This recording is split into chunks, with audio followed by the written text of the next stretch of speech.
Desde mi ventana. Era viernes y había estado toda la tarde con unos compañeros de la secundaria haciendo un trabajo. Recuerdo que al llegar a casa encontré a mi mamá a punto de colocar las cortinas que había mandado lavar. Me ofrecí a hacerlo. Cuando terminé, cené con ella y con mi hermana Dulce. Luego subí a mi habitación. Quería quitarme el uniforme y descansar. Para llegar a las habitaciones de mi casa es necesario atravesar un estrecho pasillo que la mayor parte de las veces está en penumbras.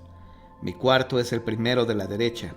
Enfrente se encuentra el de mi mamá, al fondo el de mi hermana. Entré en mi recámara, encendí mi grabadora para escuchar música y me recosté. Desde la cama contemplé cómo la luz del atardecer se filtraba por la ventana que da al patio iluminando el cuarto entero. Después de un rato estiré el brazo hacia una repisa y tomé un libro de Hernán Hesse. Aún había suficiente claridad para leer, por lo que no tuve necesidad de encender la lamparita del buró. Pese a que se trataba de un buen libro, me costó mucho trabajo concentrarme. Tenía la sensación de que era observado desde la ventana del pasillo. Levanté la vista y miré hacia ese punto. No eran imaginaciones mías, alguien me espiaba. Era una silueta que se asomaba y luego se escondía. No fui capaz de identificarla. Debe ser mi hermana Dulce, seguramente me quiere espantar. Pero ahorita yo voy a su cuarto y la espanto antes. Recuerdo que pensé en aquel momento. Me incorporé y salí de mi recámara para dirigirme a la de ella. Cuando abrí la puerta, la vi en su cama dormida. Regresé a mi cuarto. Pensé que ella solo fingía dormir para intentar asustarme de nuevo. Así que me puse atento para espantarla cuando ella se levantara. Pero el tiempo pasó y Dulce no venía. Creyendo que había desistido o que simplemente se había aburrido del juego, me volví a recostar para seguir con la lectura. Al poco tiempo, vi con el rabillo del ojo que alguien volvía a asomarse por la misma ventana. Le grité a mi hermana que dejara de molestar, que ya sabía que era ella quien estaba ahí. Fastidiado, dejé el libro a un lado y me recosté para tratar de concentrarme en la música. Una vez más sentí que alguien me observaba desde la ventana. Me incorporé de golpe y miré directamente hacia ahí. Me encontré ante un desconocido extremadamente alto. La piel de su rostro era verdosa y sus ojos anormalmente redondos. De ellos emanaban destellos rojizos. Tenía además 3 puntos rojos semejantes a grandes lunares. Uno en la laringe, otro en el corazón y otro más a la altura del ombligo. Aquella visión me produjo un sobresalto. Me pregunté si estaba soñando, pero no. Al momento que yo pensaba eso, aquel ser ya se encontraba en mi cama, recostado junto a mí. Al verlo en ese punto, me asusté tremendamente, pero antes de que pudiera hacer algo, con una agilidad asombrosa, subió a mis piernas, me tomó de los hombros y se introdujo en mi cuerpo. Yo estaba totalmente indefenso. Intenté gritar, pero no pude. Parecía como si aquella criatura se estuviera alimentando de mi energía, pues empecé a sentir un gran sopor. El sueño se apoderó de mí. No obstante, interiormente seguí luchando contra aquella intromisión, a la que traté de expulsar de mi interior. Esta lucha duró bastante tiempo. Finalmente tomé una bocanada de aire, y aquel ser se desprendió. Sin embargo, aún sobre mí, se me acercó al oído y emitió un sonido que interpreté como carcajada. Una carcajada terrible, hiriente, semejante a la de un loco. De pronto se separó de mi cuerpo, traspasó la ventana y se fue. No fui capaz de incorporarme. Yacía en mi cama sin fuerzas para moverme. Además, aunque hubiera podido ponerme de pie, el terror me obligaba a mantenerme inmóvil. Temía que en cualquier momento aquel desconocido regresara por mí. El día siguiente era sábado. Dormí hasta tarde. Fue un sueño intranquilo y perturbador, lleno de visiones aterradoras que me dejó con los nervios destrozados. Sin bañarme y vestido aún con la pijama, bajé a desayunar. En la cocina estaba mi madre y mi hermana. Al verme entrar en esas condiciones, me dijeron que tenía muy mala cara. Mi mamá me reprochó el ruido que, según ella, yo había hecho durante toda la noche. Me preguntó por qué había estado caminando de un lado a otro del pasillo. No quise entrar en explicaciones e inventé cualquier excusa. Poco después, cuando me quedé solo con mi hermana, le conté lo ocurrido. Conforme avanzaba mi relato, su rostro fue perdiendo el color. En sus ojos se reflejaba asombro y temor. «¡No puede ser!», exclamó Dulce. «Anoche soñé que a mi habitación entraba un hombre que emitía un resplandor de color rojo. Aquel sujeto se me quedaba viendo y después se salía atravesando la pared». Los dos quedamos atónitos, sin saber qué decir. Nunca más he vuelto a toparme con esta criatura. Sin embargo, su recuerdo me obsesiona. ¿Quién era? ¿De dónde venía? ¿Qué hacía en mi casa?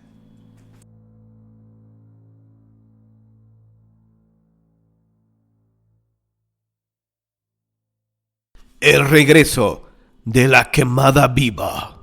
Santiago Ricarte, un caballero que había participado en el proceso contra la anciana Jacinta Aguirre por hechicería, no durmió nada bien la noche en que la quemaron viva.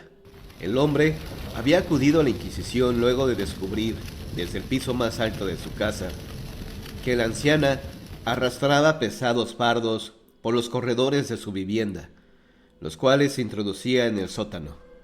Días después, el olor de carne descompuesta invadió el ambiente. Esto, aunado a los extraños visitantes que tenía la mujer a deshoras, los cuales llegaban en carruajes que tenían las ventanas cubiertas por cortinajes negros. Decidió a don Santiago a denunciar a su vecina a las autoridades del Santo Oficio. Se descubrió en efecto que la mujer escondía cadáveres en el subterráneo de su casa. Estos eran de niños que habían desaparecido en días previos de sus casas en los barrios más pobres de la ciudad. La mujer, luego de ser sometida a crueles tormentos, confesó que había comido las entrañas de las criaturas en extraños ritos a la muerte. Pero de sus cómplices nada dijo. «Confiesa, hechicera, ¿quién te ayudaba a robar a los niños? ¿Quién a mantenerlos ocultos? ¿Quién a matarlos? ¿Quién más los comía junto contigo?». La mujer, con una sonrisa malévola y mirando solo al piso, contestó de modo cínico solo a la última pregunta. «Nadie, solo la muerte», y lanzó una risa sardónica que hizo estremecer las paredes de la santa del Santo Oficio. «¡Que se le queme viva!», fue la sentencia. Luego de verla arder, don Santiago fue directo a su casa. Siendo de naturaleza nerviosa, se sentía terriblemente fatigado. Luego de seguir de cerca este proceso, se acostó temprano, pero no pudo dormir. Después de estar en la oscuridad dando vueltas en la cama, decidió bajar a beber algo que le calmara los nervios. En cuanto encendió una vela, creyó ver parada en la esquina de su cuarto a la vieja bruja, y del susto, a punto estuvo de dejar caer la vela sobre la cama. Salió de su habitación, decidido a no volver a ella. Acomodaría algunas mantas en la sala y dormiría ahí. Cuando bajaba las escaleras, sintió que alguien oprimía fuertemente su hombro derecho, como recargándose en él. Aterrado, no quiso voltear, y bajó tan rápido como sus temblorosas y débiles piernas se lo permitieron. Entró a la cocina, pero no atinó a servirse nada. Todo se le caía de las manos. Entonces decidió buscar las llaves y salir de ahí. «¡Qué bruto he sido!», se dijo. «¿Cómo pretendía descansar al lado de una casa como aquella, en que han sido martirizadas y asesinadas criaturas del Señor?». Unos segundos estuvo pensando en cómo salir de ahí. De súbito, un fuerte ruido en el recibidor lo hizo ponerse de pie de un salto.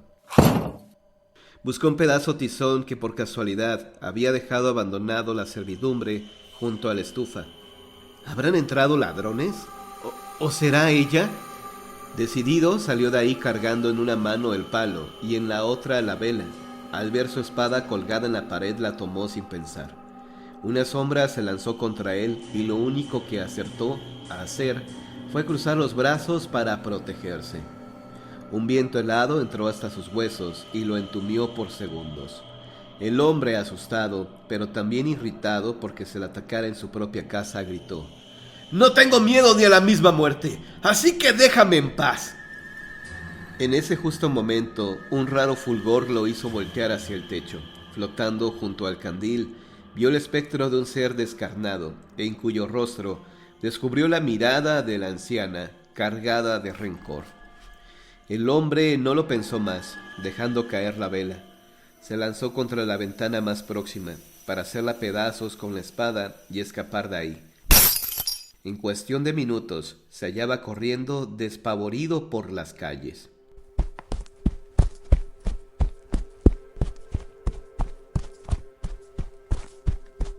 Todo se hallaba a oscuras y silencioso, puesto que eran las 3 de la madrugada, pero de pronto frente a él surgió un carruaje que parecía estar decidido a embestirlo. ¡Pare, pare!, gritó, pero el conductor no parecía hacer caso alguno, así que cuanto pudo, don Santiago se pegó al muro y así pudo librarse del fatal encuentro. Descubrió entonces que estaba frente a la casa de don Rodrigo Sánchez, muy amigo suyo, y decidió despertarlo. «Bendito sea el cielo», musitó en cuanto vio encenderse una vela. A poco y al calor de la chimenea, don Santiago se hallaba refiriendo a su anfitrión los extraños sucesos de esa noche. Si bien ocultando el miedo que había experimentado, puesto que don Rodrigo era un caballero famoso por su valor, el cual había demostrado fehacientemente tanto en los torneos como en cualquier pleito en que estuviera en peligro sus amigos. Tras mucho charlar sobre otros temas, en cuanto el anfitrión vio que don Santiago se hallaba más tranquilo, lo invitó a acomodarse en una de sus habitaciones. «De ningún modo», se negó el aludido y pensó, «maldita sea, con tantos amigos como tengo en esta ciudad, tenía que venir a dar a la casa de este fanfarrón. Se reiría de mí si me quedara refugiado en su casa esta noche, por temor a las brujas». «De ningún modo», repitió, «esas visiones no son más que el producto de una mente insomne, así que volveré a mi hogar. Ya muchas molestias le he causado».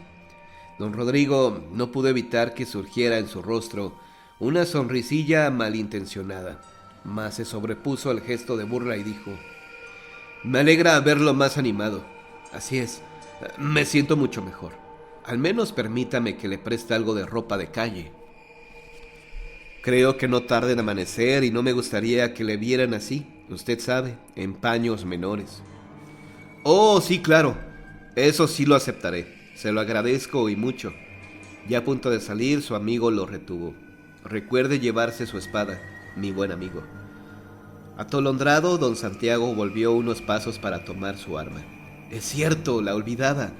Es una reliquia, usted sabe. Me la obsequió mi abuelo, que siempre fue un valiente. Mató con ella a no sé cuántos centenares de indios, decididos a todo en la toma de Tenochtitlán». «Ahora está exagerando, ¿eh?», parecía decir la sonrisa en la cara de su amigo, así que don Santiago decidió salir de ahí cuanto antes. Pero ya con un pie en la calle, todavía se dio tiempo para voltear y decir: «Un ricarte no le tiene miedo ni a la misma muerte». Y ajustando la espada en el cinturón, salió dando zancadas. No bien se había sentado don Rodrigo de nuevo ante la chimenea para terminar de beber su vaso de vino, cuando escuchó el raudo paso de un carruaje y un grito aterrador que expresaba el dolor de la muerte. Abrió tan rápido como pudo la puerta y vio un carruaje negro alejarse hacia la izquierda. Pero no descubrió tendido sobre la calle su amigo como temía, sino solo su espada. De nuevo escuchó los gritos aterradores y al voltear de nuevo hacia su diestra, vio que el carruaje se elevaba con sus ruedas ya de fuego y que sobre él su amigo iba pidiendo ayuda, mientras sentadas a su lado iban la anciana que había sido quemada y una osamenta, la cual batía su mandíbula como si se riera.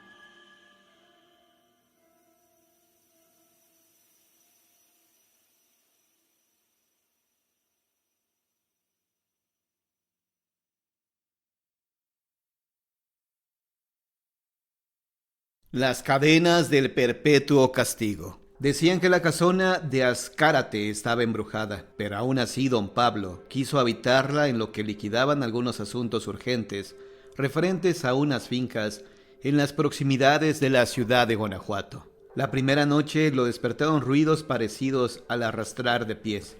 Tomó su espada y esperó, temiendo la entrada de ladrones. Los pasos se aproximaban a la puerta de su habitación y una luz de velas entró por las rendijas de la hoja de madera podrida. Estaba segurísimo de que se hallaba solo en el edificio, que ocupaba un tercio de aquella calle, hoy desaparecida, y que entonces era denominada de las Ánimas, pues había despedido a los criados. Pese a ser un caballero muy valiente, cuya fiera mano habían probado los sarracenos en el sur de España, quienes huían ante los terribles mandobles de su espada, ésta empezó a temblarle y las palmas de las manos a sudarle. Conforme la luz se hacía más intensa, creyó percibir un olor sulfuroso. Entonces, previendo que debía enfrentar un peligro que no era de este mundo, buscó con dedos torpes el escapulario bajo su camisa. Sobrevino en ese momento un golpe tremendo en la puerta que hizo don Pablos subiera de un salto en su cama. ¡Una cadena!, se dijo el caballero con la frente húmeda por el sudor del pavor. Quieren derribar la puerta a golpes de cadena. Pero ¿y ahora? ¿Qué es eso? Es como el arrastrar de grilletes. Un condenado ha venido a mi casa. Seguramente ha huido de la Inquisición y busca alojarse aquí. Armándose de valor, recogió con firmeza su espada, que había dejado caer al piso, y fue decidido a abrir para enfrentar al intruso. A perpetuidad llevarás estas cadenas por tus pecados. Oyó que gritaba una voz cavernosa del otro lado. ¿Pecados? Hasta ese momento don Pablo se creía libre de faltas que pudieran ganarle un viaje al infierno, así que indignado reclamó: No tengo deudas con el divino, así que lárgate. Te has equivocado de hogar, tú quien quiera que seas. Por tu mala conciencia, don Pablos, es que vengo ante ti. La Inquisición me colocó estos grilletes sin razón y me hizo morir con ellos, atado a un húmedo e insano muro. El diablo me ha cogido entre las llamas de los condenados, pero ha hecho una excepción conmigo, al saber que los inquisidores de manera injusta me condenaron al averno. Deberé colocar estas cadenas a un verdadero pecador. Tus faltas han sido graves, pero las han enterrado tu memoria. Entonces se proyectaron en las paredes escenas de la infancia de este noble, quien cometió verdaderos crímenes contra la servidumbre y los esclavos negros. Jamás había caído en la cuenta de que ellos también eran hijos de Dios. Eternamente cargarás estas cadenas por un estadio de tinieblas. Santíguate, don Pablo Herrero, pues será la última vez que podrás elevar las manos a tu frente. El cadáver que al día siguiente encontraron las autoridades, informadas de fuertes ruidos de cadenas en la casona de Azcárate, estaba terriblemente amoratado y con una expresión de terror que helaba las venas.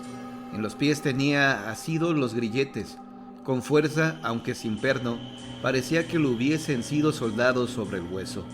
No había manera de retirárselos sin cortarle también los pies, de modo que fue enterrado con ellos y parte de las cadenas.